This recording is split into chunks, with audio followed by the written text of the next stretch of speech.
Use headphones for best experience. Marcus Chen had always been particular about his study environment. As finals approached at Cambridge, the constant chatter of his flatmates and the perpetual hum of activity in the dormitories made concentration impossible.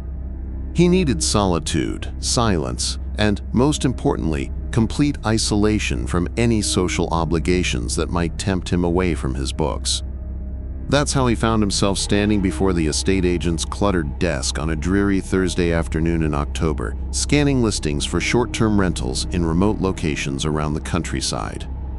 "Looking for something quiet, are we?" Mrs. Whitmore peered at him over her wire-rimmed spectacles, her fingers drumming impatiently on a stack of property files. "Term papers coming due?" "Mathematical theorems, actually," Marcus replied, adjusting his own glasses. "I need somewhere I won't be disturbed, preferably isolated. Money isn't an issue." Mrs. Whitmore's expression shifted, and she reached for a folder that had been sitting apart from the others. "Well, there is one property. Been on our books for years, actually. No one seems to want it for very long." She opened the file and slid a photograph across the desk. "Blackwood Manor. 17th century, fully furnished, about 30 miles north of here. Previous tenant left after just 3 days." Marcus studied the photograph.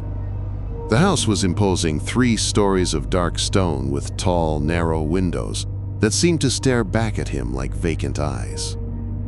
Ivy crawled up the walls, and ancient trees crowded close to the structure, their bare branches creating a tangled web against the gray sky. "Why did the last tenant leave?" he asked. Mrs. Whitmore shrugged. "Said it was too quiet. Some people find the isolation unnerving, I suppose. The house has quite a history, you know. Built by Magistrate Aldrich Blackwood in 1647, rather infamous character by all accounts." "Infamous how?" "Oh, the usual sort of thing for that era. Harsh sentences, public executions, that sort of business. They say he sentenced more men to death than any other magistrate in the county. Died in the house, actually. Found dead in his study one morning. Heart attack, the physicians said, though the locals whispered about divine judgment." Mrs. Whitmore's voice carried a hint of theatrical drama that suggested she rather enjoyed the morbid history.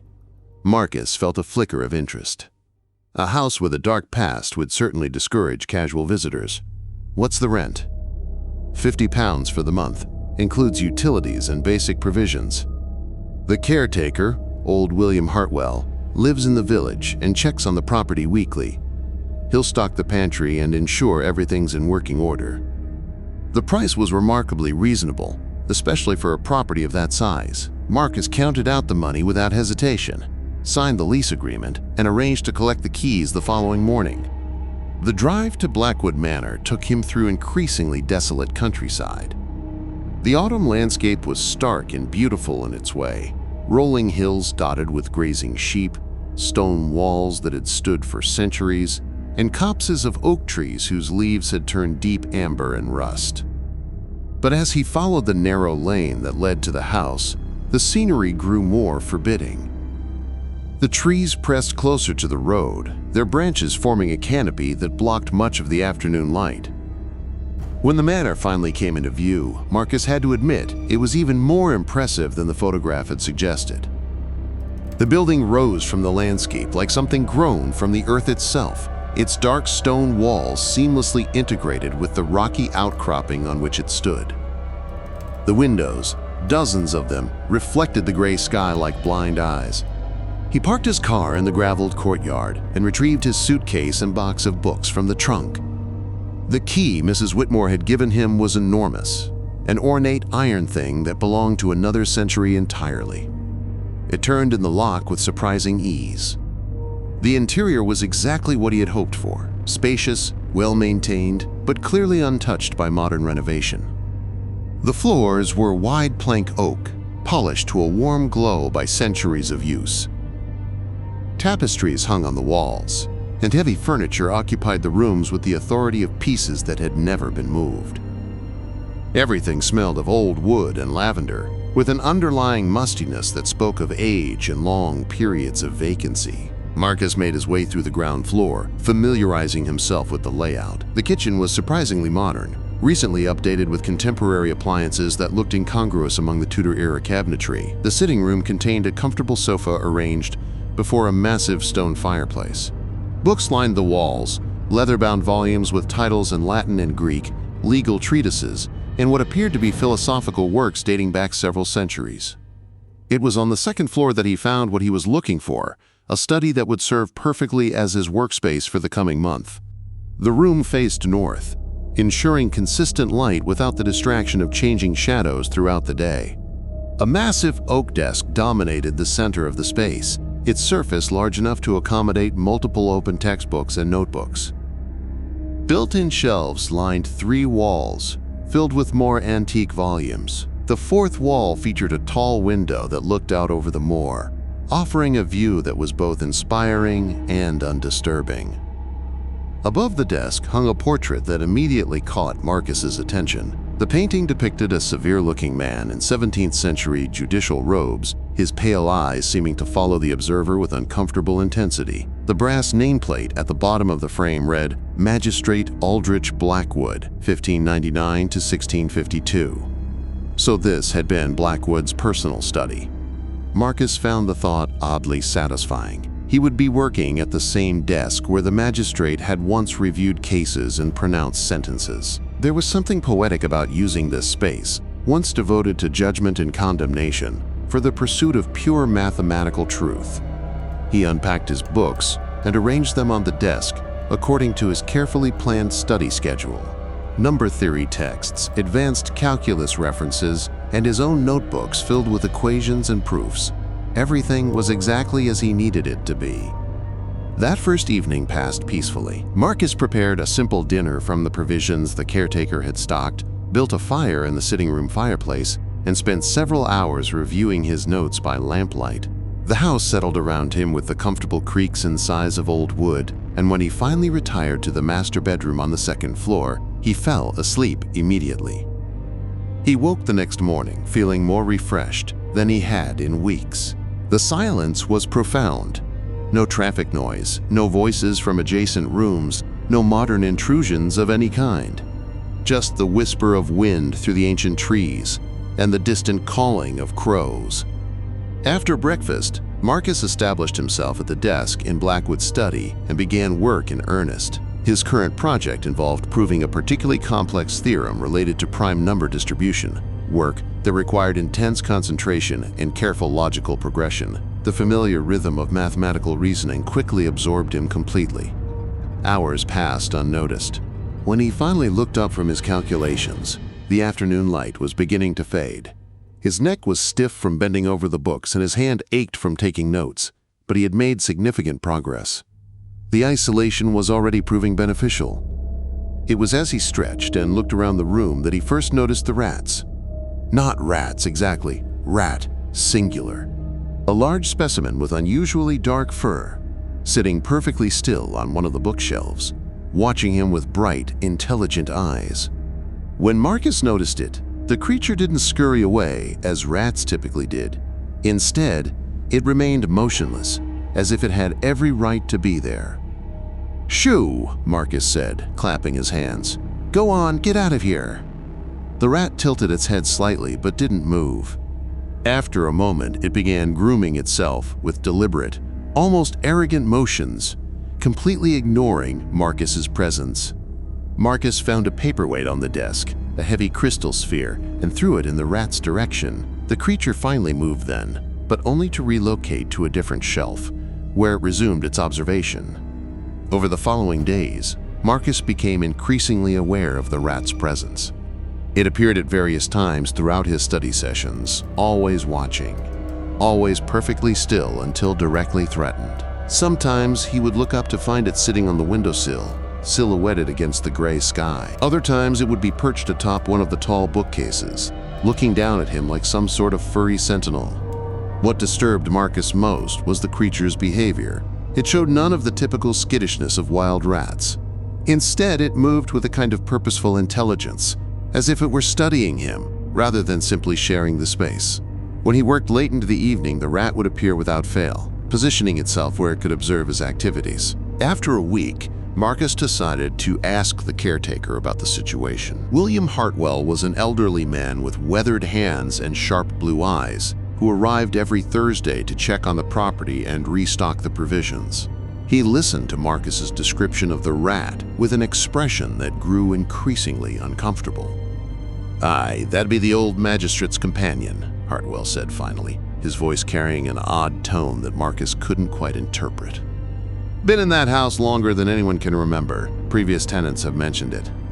"The magistrate's companion? What do you mean?" Hartwell shifted uncomfortably. "Local legend, really. They say Magistrate Blackwood kept a large rat as a sort of pet. Unusual thing for a gentleman of a station, but then Blackwood was unusual in many ways. Story goes that the rat was with him when he died, found sitting on his desk next to the body. That would have been over 300 years ago," Marcus pointed out. "This can't be the same animal."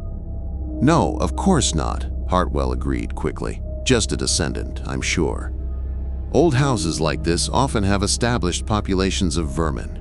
Nothing to worry about, really, though." He hesitated. "Though what?" "Well, the previous tenant mentioned something odd about the rat. Said it seemed to know things. Would appear whenever he was working on something important, as if it were interested in his activities. Claimed it almost seemed to be reading over his shoulder." Marcus laughed, though the sound came out more forced than he intended. "That's ridiculous. It's just a rat looking for food scraps." "Of course," Hartwell nodded. "Still, might want to be careful about leaving food out. These old rats can be quite clever about getting into things." That evening, Marcus tried to ignore the rat's presence and focus on his work, but he found himself glancing up repeatedly, searching for the dark shape he had grown accustomed to seeing. Sure enough, around 9 o'clock, it appeared on the bookshelf to his left, settling into what seemed to be its preferred observation spot. As the night wore on, Marcus became increasingly conscious of being watched. The rat's gaze felt almost tangible, like a physical weight pressing against his concentration. Every few minutes, he would look up to find those bright eyes fixed on him, unblinking and somehow knowing. Around midnight, as Marcus was working through a particularly complex proof, he became aware of a soft scratching sound. At first, he assumed it was the rat moving around the shelves, but when he looked up, the creature was sitting perfectly still in its usual spot. The scratching continued, a rhythmic, deliberate sound that seemed to be coming from within the walls themselves. Marcus tried to ignore it, but the noise was persistent and oddly hypnotic. Scratch, scratch, scratch, pause, scratch, scratch, scratch. It had a pattern to it, almost like a code. After several minutes, the sound stopped as suddenly as it had begun. The next morning, Marcus examined the study walls carefully, looking for signs of damage or pest activity. He found nothing, no holes, no gnaw marks, no evidence that anything had been scratching at the wood or plaster. The walls appeared solid and undisturbed. But the scratching returned that night, and the night after. Always the same pattern, always beginning around midnight, always lasting for exactly 15 minutes before stopping. Marcus began timing it, making notes about the duration and rhythm. The mathematical part of his mind was intrigued by the regularity, even as the more primitive parts grew increasingly unsettled.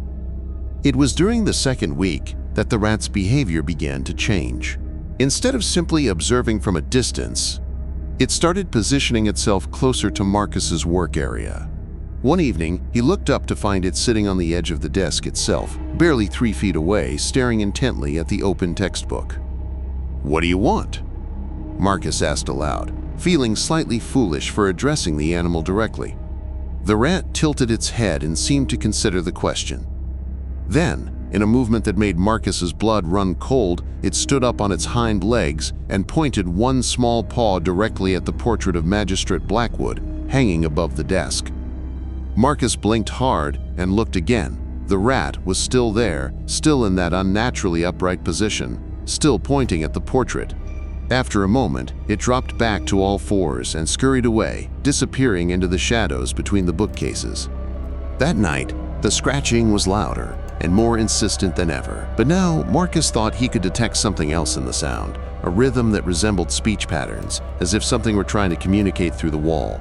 He found himself straining to listen, trying to decipher meaning in the repetitive scratching. Around 2 in the morning, the sound stopped abruptly. In the sudden silence, Marcus heard something that made his heart race. The distinct sound of footsteps in the hallway outside the study. Slow, measured steps, like someone pacing back and forth. Marcus grabbed a flashlight from the desk drawer and crept to the door. He listened for several minutes, but the footsteps had stopped. Finally, he gathered the courage to open the door and shine the light into the hallway. Nothing. The corridor was empty, stretching away into darkness in both directions. But as he started to close the door, the beam of his flashlight caught something that made him freeze. Wet footprints on the wooden floor. Dark, irregular prints that looked disturbingly like they had been made by bare feet. Marcus followed the trail with his flashlight. The prints led from the top of the stairs, down the hallway, and stopped directly in front of the study door. They were fresh. He could see moisture still glistening on the wood. But there was no way for anyone to have gotten into the house. Marcus had locked all the doors before going upstairs, and he would have heard anyone breaking in. The caretaker had no reason to visit at this hour, and besides, the prints were too small to belong to William Hartwell. Marcus spent the rest of the night sitting in the study with all the lights on, jumping at every sound the old house made. The rat appeared around dawn, taking its usual position on the bookshelf, but something about its demeanor seemed different, more aggressive, more purposeful. As the days passed, the phenomena escalated. The scratching became louder and more frequent, sometimes continuing for hours at a time. The footsteps in the hallway became a nightly occurrence, always following the same route, always ending at the study door. And the rat's behavior grew increasingly bold. It began appearing during Marcus's work sessions with items in its mouth, small objects that clearly didn't belong to a rat's typical collection of nesting materials. A brass button, a fragment of old parchment, a small piece of rope that looked suspiciously like a miniature noose. Each item was placed carefully on the desk, positioned where Marcus couldn't help but notice it.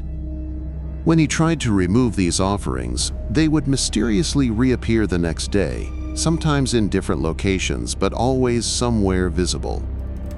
The breakthrough came during Marcus's 3rd week at the house.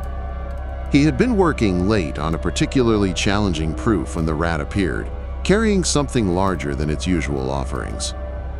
This time, it was a small leather-bound book, clearly very old, with pages yellowed by age. The rat placed the book directly on top of Marcus's notes and then retreated to its observation post. When Marcus picked up the volume, he saw that it was a journal filled with entries written in faded ink. The handwriting was cramped but legible, and the first entry was dated 1651. It was Magistrate Blackwood's personal diary. Marcus read with growing fascination and horror. The entries detailed Blackwood's career as a magistrate, but they revealed a man consumed by an obsession with justice that had gradually transformed into something far darker. The early entries were relatively mundane, descriptions of cases, legal precedents, philosophical musings about the nature of law and order. But as the months progressed, the tone changed dramatically. Blackwood began writing about his growing belief that conventional justice was insufficient, that true punishment could only be achieved through supernatural means. He described elaborate rituals performed in his study, invocations designed to ensure that his sentences would follow the condemned beyond death itself. The most disturbing entries concerned Blackwood's relationship with his familiar, a large rat that he claimed possessed supernatural intelligence. According to the journal, the rat had appeared in his study one night and demonstrated an uncanny ability to identify guilty parties. Blackwood began consulting the creature before making judicial decisions, interpreting its behavior as divine guidance. The final entries were nearly illegible, written in a hand that grew increasingly erratic as Blackwood's mental state deteriorated. He wrote about voices in the walls, about the spirits of executed criminals returning to demand justice, about a final reckoning that was approaching. The last entry, dated 3 days before his recorded death, was a single line, "They come for me tonight." The rat knows. The rat remembers. The rat judges. Marcus set the journal down with shaking hands. As he did so, he became aware that the rat was no longer on its shelf. Instead, it was sitting on the desk directly in front of him, its bright eyes fixed on his face with unmistakable intelligence. For a long moment, they stared at each other. Then the rat stood up on its hind legs again and pointed at the portrait above the desk. But this time, Marcus noticed something he had missed before. Blackwood's painted eyes weren't looking straight ahead as he had originally thought. They were angled downward, focused on the exact spot where someone sitting at the desk would be positioned. As if the magistrate were still judging everyone who occupied his former workspace. That night, the phenomena reached a crescendo. The scratching in the walls became a thunderous pounding, as if dozens of creatures were clawing at the interior of the house. The footsteps in the hallway multiplied into what sounded like an entire crowd pacing back and forth. And through it all, Marcus could swear he heard voices, angry, accusatory voices demanding justice. He tried to leave the study but found the door wouldn't open. The handle turned, but the door itself seemed to be held shut by some invisible force. Even when he threw his full weight against it, it wouldn't budge. The rat sat on the desk throughout the chaos, perfectly calm, watching Marcus with what could only be described as satisfaction. As the noise reached an unbearable intensity, it opened its mouth and spoke in a voice that was unmistakably human, unmistakably that of an educated gentleman from centuries past. "Welcome to my court, young scholar. I trust you have found my facilities adequate for your studies. But I'm afraid your examination period has come to an end. It is time now for judgment." Marcus backed against the locked door, his heart hammering in his chest. The rat continued speaking in Blackwood's cultured tones, its small mouth forming words with impossible precision. "You see, this study serves a dual purpose. Yes, it is a place of learning, but it is also a courtroom where justice is dispensed to those who dare disturb the peace of the dead. You have read my journal. You understand the nature of my work here." The portrait above the desk began to move, Blackwood's painted lips forming words that matched the rat's speech. "For 3 centuries I have continued my judicial duties from beyond the grave, with the assistance of my faithful familiar. Every soul who enters this room undergoes evaluation. Most are found wanting." Marcus tried to speak, to protest his innocence, but found his voice had deserted him entirely. Terror had stolen his ability to form words. "Your crime," the rat continued, "is one of hubris. You came here seeking isolation, demanding perfect silence, showing no respect for the spirits who dwell within these walls. You have disturbed ancient rest with your selfish pursuits. You have ignored the warnings, dismissed the signs, shown contempt for powers beyond your comprehension." The scratching in the walls suddenly stopped. The footsteps in the hallway ceased. Even the wind outside fell silent. In the absolute quiet that followed, the rat's voice seemed to fill the entire room. The sentence, Blackwood's spirit announced through his familiar's mouth, is death, to be carried out immediately, in the traditional manner. The rope fragment the rat had brought Marcus weeks earlier began to grow, uncoiling itself from where it lay on the desk. It rose into the air like a snake, expanding and lengthening until it formed a proper noose that hovered just above Marcus's head. Marcus lunged for the window, thinking to break the glass and escape that way, but his hands passed through it as if it were made of mist. He was trapped in the study, caught between dimensions where normal physical laws no longer applied. The noose descended slowly, inevitably. Marcus pressed himself against the door, but there was nowhere to run. As the rough rope touched his neck, he felt a coldness that went beyond mere temperature, the chill of centuries, of justice denied and finally claimed. His last coherent thought, as the noose tightened and darkness closed in, was a fragment of mathematical logic. If justice could be delayed by 300 years, then perhaps it was not justice at all, but merely revenge wearing the mask of righteousness. Bram's lies. The rat watched impassively as Marcus's body convulsed, and then went still. When it was over, the creature spoke once more, its voice carrying the satisfaction of duty fulfilled. "Court is adjourned." The next morning, William Hartwell found Marcus's body in the study, seated at the great desk with his head lolled back at an unnatural angle. The coroner ruled it a heart attack brought on by academic stress, a not uncommon occurrence among university students during examination periods. But Hartwell noticed details the officials missed: the red marks around the young man's neck, the look of absolute terror frozen on his face, and most disturbing of all, the large rat sitting calmly on the bookshelf, watching the removal of the body with bright, intelligent eyes. That afternoon, Mrs. Whitmore received a call from the caretaker, informing her that Blackwood Manor was available for rent once again. She sighed and pulled out her standard advertisement, already knowing it would only be a matter of time before another tenant came looking for perfect isolation. The house always provided exactly what people asked for, though rarely in the way they expected.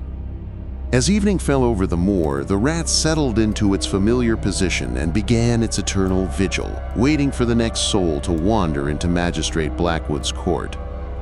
In the gathering darkness, the portrait above the desk seemed to smile, a cold, judicial smile that promised swift and certain justice to any who dared disturb the peace of the dead. The scratching in the walls began again, steady and rhythmic, like the ticking of a clock counting down to the next judgment day.